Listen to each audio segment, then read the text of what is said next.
Hello everyone, it's Reverend Tim Watson here from Leeson Neighbourhood Church. Churches all over the country are live streaming their services today, and so we've pre-recorded this. It's not quite a live stream, but as we did last week, we thought we'd focus on the style of worship that we normally use. So I've got my big mug of coffee, and I've also got my gluten-free ginger snaps, no less. They are fantastic. I've been saving these. They've been hidden in my car for the last 2 weeks, waiting for the moment of existential crisis. And today is that moment. So,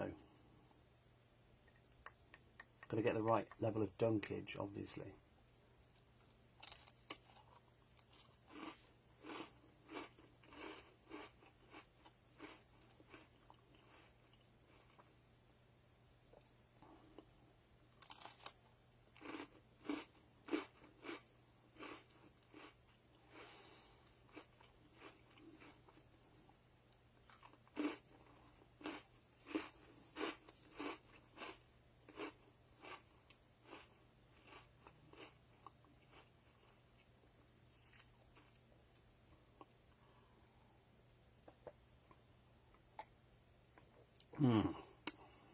Very crunchy, very nice.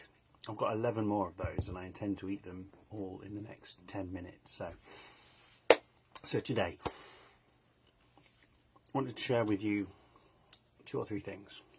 So the first thing to say is one of the things that the COVID-19 crisis seems to be showing us is, at least this week, it's challenged all sorts of different things, assumptions about our society, and in the general idea that everything is safe and secure and we are very much in control of all that happens. Well, actually, COVID-19 has shown that that's just simply not the case, that things are a lot more fragile than people expect.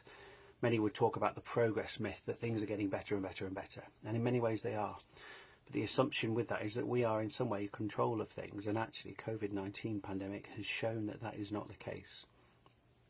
We're also seeing a really horrific global situation develop whereby Western countries, where there is more spacious living or people aren't living on subsistence wages, are able to cope with this in a way that people in the third world and the majority world are not able to.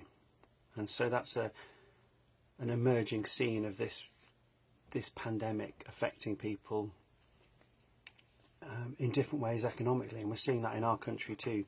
Those on day-to-day wages, or those on and part of the gig economy, and those part of salaried employment are finding things different. So love and prayers to you if you're in a situation where you're struggling, and it's a call for us to pray. A call for us to pray for the third world, the majority world, for places where there is real struggle, where this disease is going to tear through and cause much more devastation than even here. There's a call to prayer for our NHS and for the amazing staff who are involved in healthcare. And actually my hope is that as this pandemic pans out, after the pandemic has moved on and gone, that we might take the lessons that we are learning now, so clapping for our NHS, that we might take those lessons and that they might shape our future in some way, that how we respond to this crisis would shape our values and who we are as people and what we want to be defined by in the days, weeks, months and years to come. So there's that. Second thing is more of a personal thing really for you guys. If you are at home, if you are isolated, if you're struggling, if you're worried, if you're lonely and you need someone to talk to, please DM the Facebook group, and someone will either give you a messenger chat, or if you want a phone call, leave a number and someone will ring you back. One of our leadership team will phone you. As well as those things, it could be that you just want someone to pray for you, or someone you know, and you might not want a conversation about it, and that's fine. So if you're in that situation, feel free to just send a DM on the Facebook page and say, I'm struggling with this, or someone I know is really struggling, and please don't get in touch, please don't contact me, and we won't reply, but we will be praying for that person or for you, whoever it is.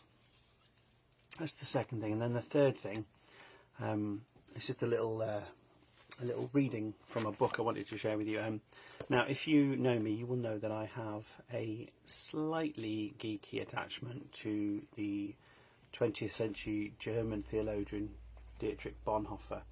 And this Life Together is one of his most well-known books. He was writing in a German context. And actually Life Together was written and published in 1938. It was written in a 4-week period. And it was a period when the Nazis were on the rise. It was just before Kristallnacht. Everything was falling to pieces. And there was a sense of fear and growing concern for what was rising up in that country at that time.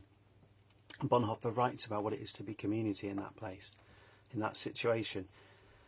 And there's a thing he writes which I just think is really helpful. And he says, it's just one sentence: what may appear weak and insignificant to us may be great and glorious to God. And so as we think about our response as a church and as a community to this pandemic, we might feel that we can't do much, that we're isolated ourselves, or we're a particular vulnerable group, or we've had instructions not to do this or that, and we just don't know how to respond. And there's a sense here that community and being community, it can be about serving each other and doing that stuff, but it can also be about loving each other from afar, holding each other in prayer. And this line, what may appear weak and insignificant to us may be great and glorious to God. God takes the best of our intentions. God will take what we offer, no matter how small the widow's mite is, the widow's offering, no matter how small, God will take that and do something amazing with it. What may appear weak and insignificant to us may be great and glorious to God. And so my prayer for you guys today is that you would be encouraged in this difficult situation, that you would know the love of God, and that even in those things that you are doing where it feels weak and insignificant, know that it is great and glorious to God. Be blessed, and love and prayers from us here at Leeson Neighbourhood Church.